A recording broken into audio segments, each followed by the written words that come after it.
안녕하세요. 주부참치입니다. 오늘은 이제 9월 금리 인하가 거의 기정사실화 되어가고 있는데요. CPI 발표 후에 거의 92%가 됐었는데 어제 PPI가 높게 나오는 바람에 조금 내려가긴 했지만 아직도 85%로 9월 금리 인하는 사실상 기정사실화가 되어가고 있습니다. 오늘은 금리 인하가 정말 진행된다면 헬스케어 섹터가 가장 크게 올라갈 것이라는 블랙록의 팬더멘탈 최고 투자 책임자인 토니 데스피로토의 분석을 토대로 이야기를 해보려고 합니다. 오늘도 꼭 끝까지 시청 부탁드립니다. CPI 발표 후에 트럼프는 이제 더 노골적으로 금리 인하를 요구하고 있습니다. 반대로 파월은 정말 머쓱해졌는데요. 24년 9월 FOMC 회의에서 최고점에서 금리 인하를 시작한 후에 3번 정도를 내렸었는데 올해 9월부터 12월까지 3번이 점쳐지고 있습니다. 트럼프는 여기에 더해 빅스텝까지도 요구하고 있죠. 다시 한번 금리 인하 사이클이 온다면 우리는 어떤 섹터와 주식에 집중해야 할까요? 오늘은 블랙락의 분석 내용을 기반으로 이야기를 해보려고 합니다. 10년물 미국채 금리 현황인데요.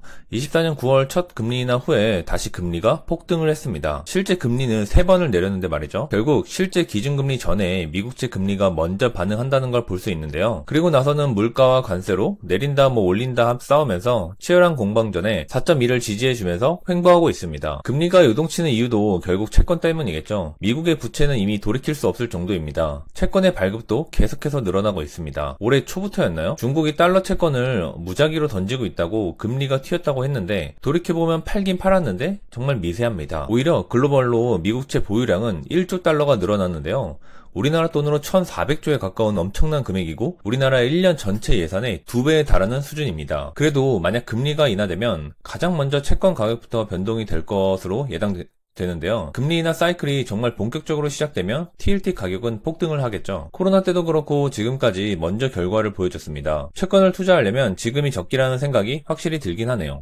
블랙록에서 팬더멘탈 글로벌 최고 책임자가 분석한 금리 인하 시 수혜주로 자료가 있어서 가져왔는데요. 24년 9월 자료입니다. 딱 지금부터 1년 전 금리 인하가 시작된다 한창 하던 때였죠. 그 당시 1984년부터 지금까지 6번의 금리 인하 사이클 기간 동안 어떤 섹터가 가장 먼저 반영됐는지 보여줍니다. 바로 헬스케어였는데요. 금리 인하 사이클의 가장 수익률이 좋고 기회인 요소가 헬스케어였습니다. 게다가 지금은 더욱 과거보다 저평가로 주가가 눌려있으니까 기대해봐도 될 것 같은데요. 블랙록이 이야기하는 과거 6번의 금리 인하 시점입니다. 금리 인하 사이클은 대부분 경기 침체를 뜻하죠. 지금은 경기 침체 사이클은 아니긴 합니다. 관세로 물가가 오르고 경기가 악화되면 그것도 경기 침체 가능성이 있긴 한데 현 상태로는 경기 침체 리스크가 커 보이진 않습니다. 하지만 이번 사이클은 과거처럼 폭발적인 수직 하강의 금리 인하는 아닐 것 같은데요. 가장 유사한 건 아마도 96년 3차 금리 인하 사이클 정도이지 않을까 싶습니다. 이 6번의 금리 인하 시작하면서 1년에서 3년 사이 가장 많이 올랐던 섹터는 헬스케어였습니다.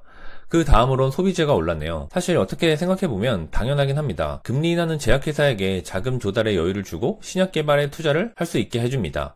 그리고 소비재는 당연히 돈이 풀리고 이자가 싸지니까 지금껏 못했던 자동차라든지 소비를 하는 계기가 되겠죠. 현 시점 헬스케어는 트럼프 당선 이후 지옥의 시간을 걷고 있습니다. 마이너스 50% 이상 반타작된 주식들이 즐비하죠. 화이자도 그렇고 유나이티드 헬스그룹, 노보노디스크 등등 수많은 헬스케어 섹터의 주가가 정말 지옥을 향해 가고 있습니다. 이러니까 더욱 최근 기관들의 헬스케어 저점 매수가 들어오고 있다고 하는데 정말 헬스케어 섹터가 이번에도 올라갈 수 있을까요? 금리 인하 사이클 시기에 헬스케어가 올랐는지 노가다로 진짜 확인을 해봤는데요. 편의상 제가 관심 종목들로 확인해 보긴 했습니다. 제 보유 종목이다 보니까 더 관심이 가기도 하고요. 화이자, 유나이티드 헬스그룹 장기 채권을 전부 확인했는데요. TLT는 아직 상장 전이라 2000년 전에는 없었고 화이자와 유나이티드 헬스그룹 전부 엄청난 주가 성장을 이뤘습니다. 하지만 2000년 이후에는 조금 달라지죠. 유나이티드 헬스를 제외하고 대부분 금리 인하 사이클 당시에는 주가가 좋지 못했습니다. 물론 종목이 전체도 아니고 이건 금리 인하하는 그 순간만을 체크하는 것이기 때문에 주가는 당연히 반영하는 것도 있고 금리 인하 사이클이 얼마 안 됐던 것도 있기 때문에 단적인 비교는 어렵긴 하지만 그렇다고 해도 2000년대 이후에는 큰 재미를 보지 못한 것처럼 보입니다. 다만 채권은 확실히 먼저 반응한다는 것을 볼 수 있는데요. 최근 1년 동안 지독하게도 눌려있는 헬스케어입니다. 기술주가 날아갈 때 지수가 25% 올라갔는데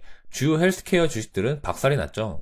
FB는 그래도 선전을 하긴 했습니다. 그러다 보니까 저점 매수세가 최근 많이 들어오고 있죠. 그리고 주가가 하락하니 배당률은 천정부지로 치솟고 있습니다. 블랙록의 헬스케어 주가가 올랐다는 근거는 제가 보유하고 있던 종목들에는 크게 와닿지 않는 부분이었는데요. 그럼에도 헬스케어는 금리 인하 시 수혜를 받을 것으로 생각하고 있습니다. 가장 큰 건 배당 매력도인데요. 무위험 단기 채권의 금리가 5%였습니다. 그냥 한국에서도 배당을 받아서 조기 은퇴하려고 하는 분들이 아주 많습니다. SCHD도 그런 흐름에 힘입어서 수많은 투자자들이 들어왔고 지금의 명성을 가질 수 있었죠. 물론 지금은 반대로 역행하고 있지만요. 우리나라가 그랬듯이 사실 미국도 마찬가지입니다. 배당이 아주 중요한데요. 미국은 더욱 심하다고 할 수도 있습니다. 미국은 401K라는 무적의 퇴직연금 제도가 있습니다. 운용 수익률이 어마무시하고 규모도 엄청나죠. 우리나라도 뭐 퇴직연금을 만들어서 개인연금에 대한 가입자가 정말 많이 늘어나긴 했는데 과거에 비해서는요. 하지만 아직도 한참 멀었습니다. 미국도 우리나라와 마찬가지로 고령화가 지속되고 있습니다. 2030년이 되면 미국 전체 인구의 20%가 65세 고령이 된다고 하는데요. 24년 기준으로 65세 인구가 6천만 명인데 18% 비중입니다. 수백만 명의 노령 인구들이 이제 곧 쏟아져 나오고 그 쏟아져 나온 인구들이 배당을 받으면서 생활하길 원하고 그래야만 하죠. 그러다 보니까 배당 매력도가 올라간 헬스케어는 군침을 흘릴 수밖에 없습니다. 최근에 제피큐나 제피 같은 커버콜이 나오는 이유도 우리나라에서 뭐 유명하긴 하지만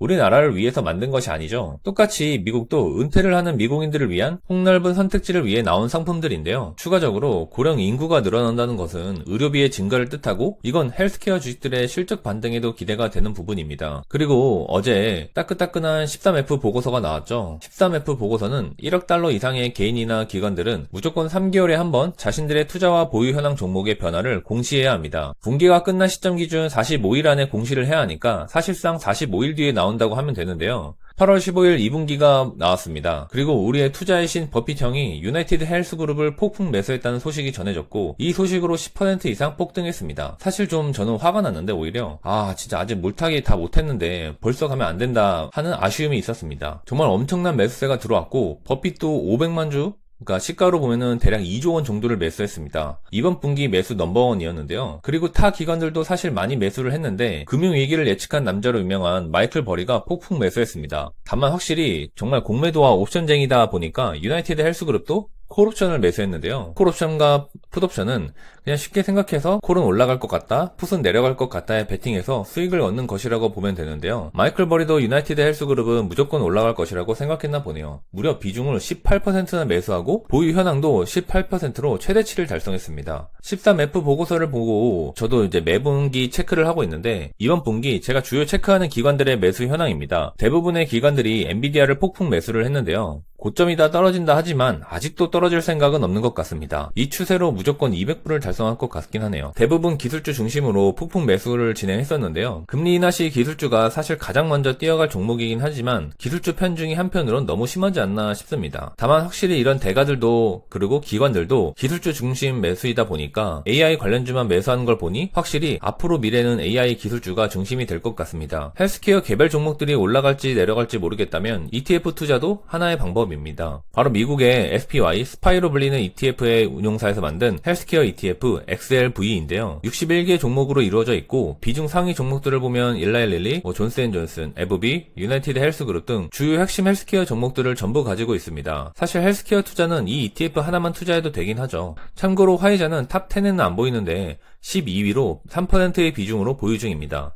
역시 최근 헬스케어가 안 좋다 보니까 주가는 바닥과 3년간 거의 횡보를 진행하고 있는데 이 시점은 금리 인상과 고금리 유지 기간이죠. 개별 투자에 대한 확신이 없지만 헬스케어를 투자하고 싶으신 분들에게는 좋은 ETF라고 생각합니다. 공포 탐욕 지수인데요. 아직 탐욕 구간이긴 한데 요즘 현금을 쌓고 계신 분들이 많다고 들었습니다. 언제 하락이 올지 모른다는 공포 때문일 텐데요. 사실 아직은 저는 멀었다고는 생각하고 있습니다. 탐욕에 탐욕까지 겪은 후에 한번 조정이 크게 오지 않을까 싶긴 한데 그래도 내년 중간선거인 26년 11월 전까지는 트럼프가 의도적으로라도 주가를 상승 추세로 만들어 두지 않을까 싶습니다. 어떻게 될지 지켜봐야겠죠. AI로 시대에 맞춰 올라가는 섹터에 투자해야 한다는 말도 맞습니다만 헬스케어는 필수 소비자에 가깝고 아무리 경기가 악화돼도 병원은 가야 하는 것처럼 경기 침체에 강합니다. 당장 경기 침체가 오진 않겠지만 정말 트럼프 이후 지독히도 눌려있는 주가로 인해서 배당 매력도가 너무나 높아져 있어서 충분히 보유하면서 미래를 보는 가치 투자로서 진행해도 좋다는 생각입니다. 저도 그 양대 산맥인 제약의 화이자와 보험의 유나이티드 헬스를 보유 중이죠. 배당받으면서 충분히 기다릴 수 있다고 생각하고 있는데요. 이제 한 달 뒤면 금리 인하가 시작됩니다. 그럼 과연 헬스케어는 튀어오를까요? 여러분들은 어떻게 생각하시는지 궁금합니다. 저는 결론은 오르나 내리나 배당받고 버티자입니다. 꼭 성투하시고 금리 인하 기대를 안고 꿈을 꾸어 봐야겠습니다. 오늘도 시청해주셔서 감사드리고 구독과 좋아요, 알림 설정까지 부탁드립니다. 감사합니다.